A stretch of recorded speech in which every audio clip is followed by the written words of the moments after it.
we start with a definition of Henkin theories. We say T is a Henkin theory if for every formula psi f x, there exists a constant c such that T proves that exists x psi implies psi if I substitute c for x.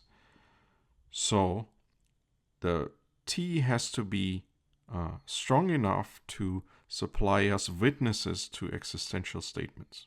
So for every existential sentence, a Henkin theory has to prove an example in form of a constant.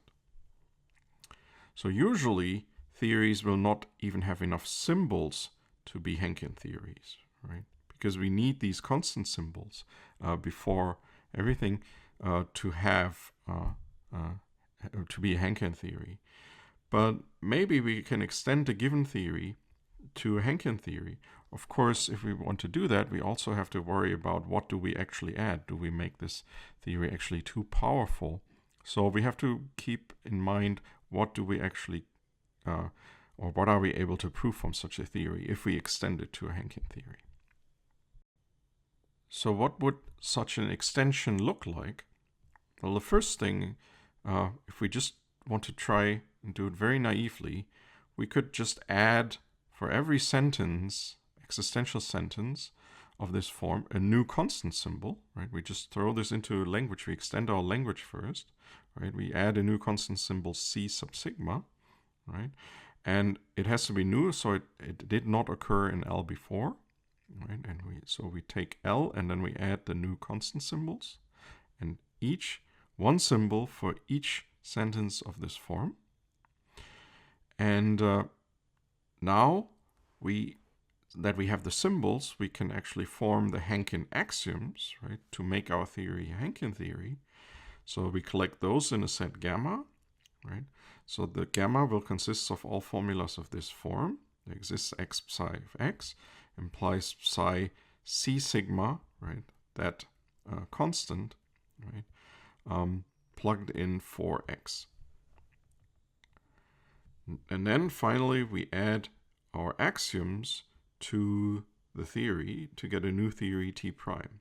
This will be, of course, a theory now over a new language, the extended language L prime. One might be tempted to think now that we're done, but the problem is, of course, that since we add new symbols here, right, and we add then new formulas there, we can use these symbols to actually form new formulas of this form, right? New existential sentences, which would then necessitate new constant symbols in turn.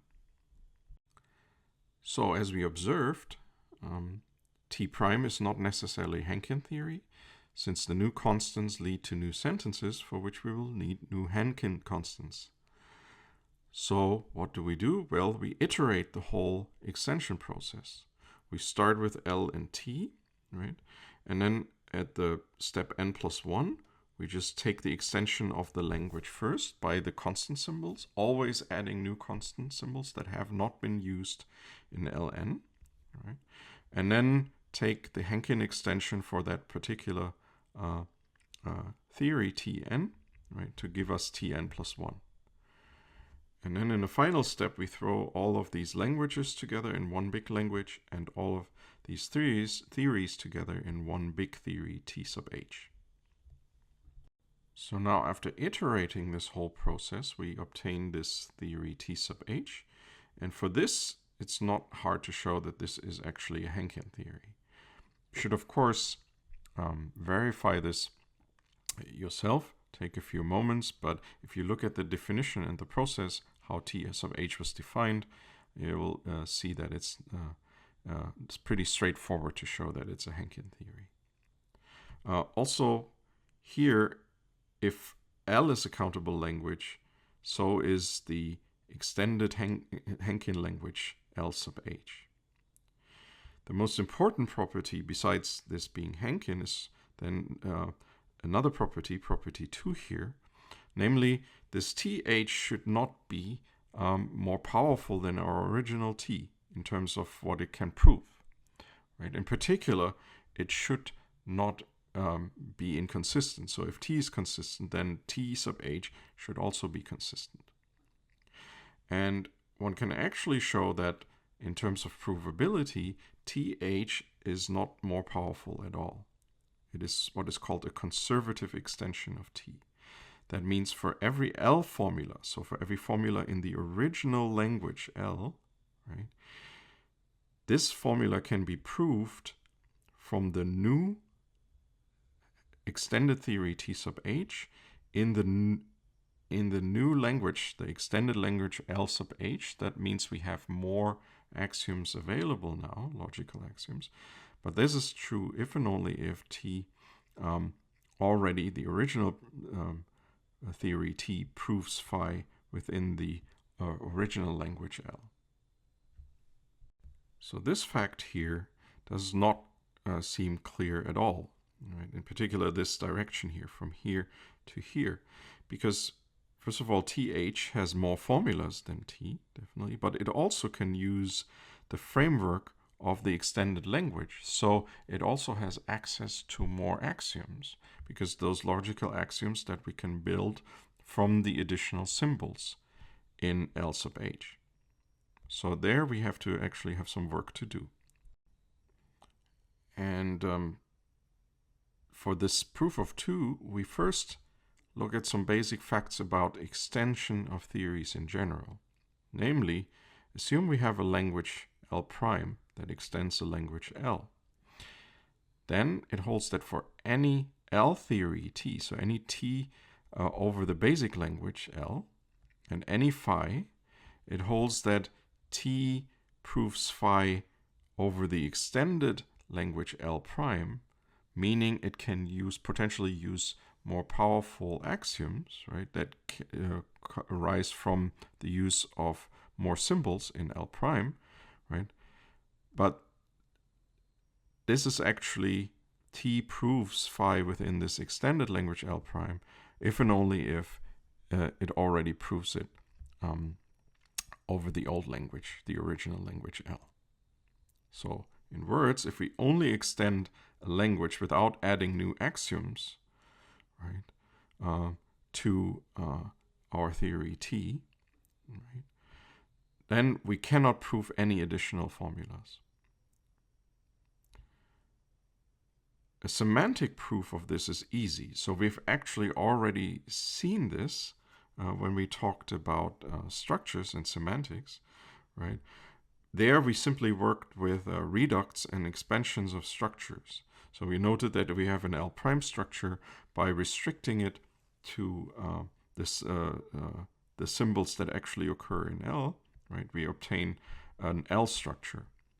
And so the semantic proof is rather easy for this fact. But the problem is, of course, we don't have the completeness theorem yet, right? So we cannot rely on this semantic proof, right, to give us this. Only once we have proved the completeness theorem, we could make such a conclusion here. So we have to really prove this syntactically, right? So in the syntactic proof is, as we already observed, not trivial, since an L prime proof could use the additional symbols, and hence the additional formulas, in over L prime, even if those do not show up in the final formula phi that we want to prove, but they could show up during the proof.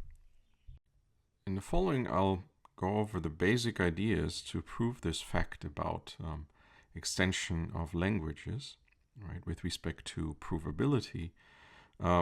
There will be a lot of details missing, and as usual, you're encouraged to work out the details yourself. And in this case, I think it's really important that you try to do it. If you want to make your life a little easier, note that for the proof of the Henkin extension theorem, we only need to deal with languages that add new constant symbols.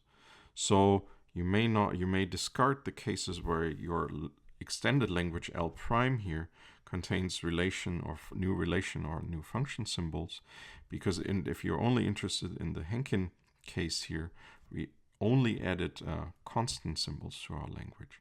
So you can focus on that case if you want to make your life a little bit easier. But I'm going to give the idea for the general proof here. So and the idea is to replace any symbols that do not belong to L by a harmless variable y. So, namely, given an L prime formula psi, let psi sub y be the formula obtained as follows. So now we need to turn this into an L formula. So if we have a constant symbol that is not in L, but in L prime, we'll just replace C by Y. So if you do the Henkin, only focus on the Henkin case, you're already done. So that's the only case you need to consider, right?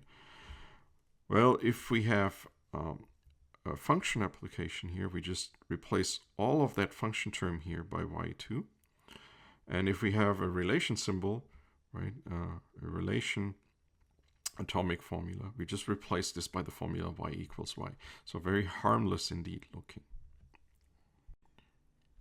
Now, once you have done this substitution, so you've defined psi sub y from psi, which, by the way, we set this up, psi sub y is clearly an L formula, right? Now we show that for all L prime formulas psi, the following holds. For all but finitely many y, if T proves psi over L prime, then T proves psi sub y over L.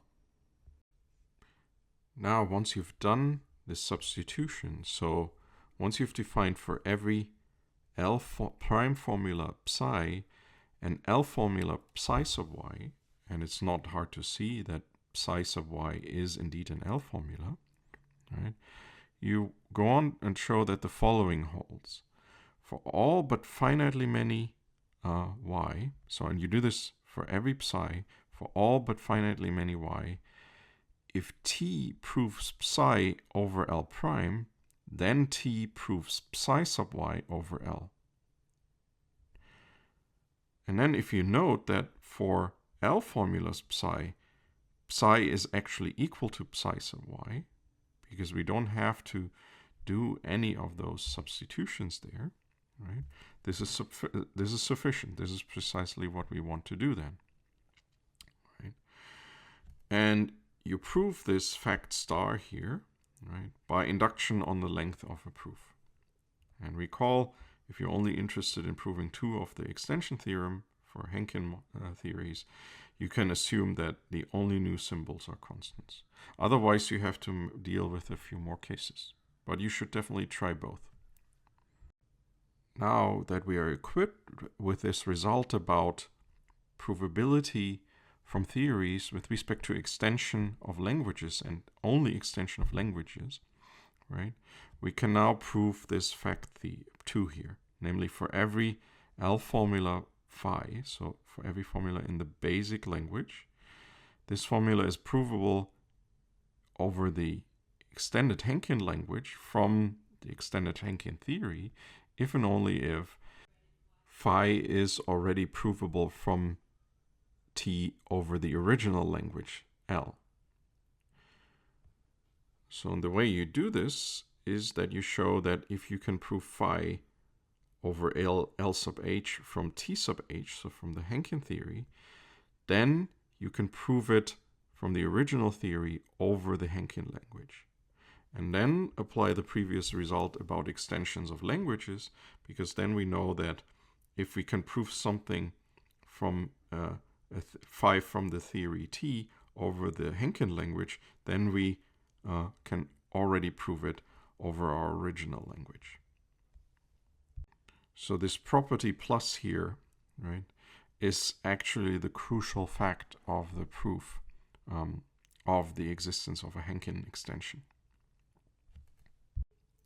And to show this, I'll give you again only a basic idea. I'll leave out quite a few details here, and I really recommend that you sit down and try to work this out yourself. It might take more than a few minutes though, but it's a probably good thing to think about this for a little bit.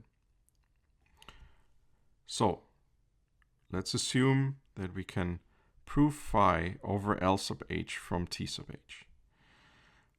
By the definition, the way that we defined T sub h by an iterative extension of T, we can find finitely many sentences, right? Because this is a proof, so there's only finitely many of the extended sentences that we added to the theory over the course of this definition here.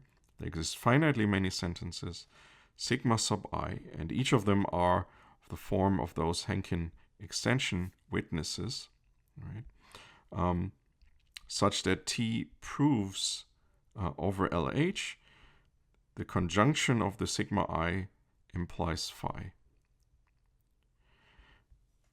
So once you have that, now the crucial part of the proof will be to show inductively that we can successively eliminate all the sigma I and obtain then, so if we can go from here to here, so we can prove, we can get rid of sigma 1, then we get rid of sigma 2, and so on. We get rid of all the sigma i's, and finally we get rid of sigma n to get the desired result, namely that T proves phi over L sub h.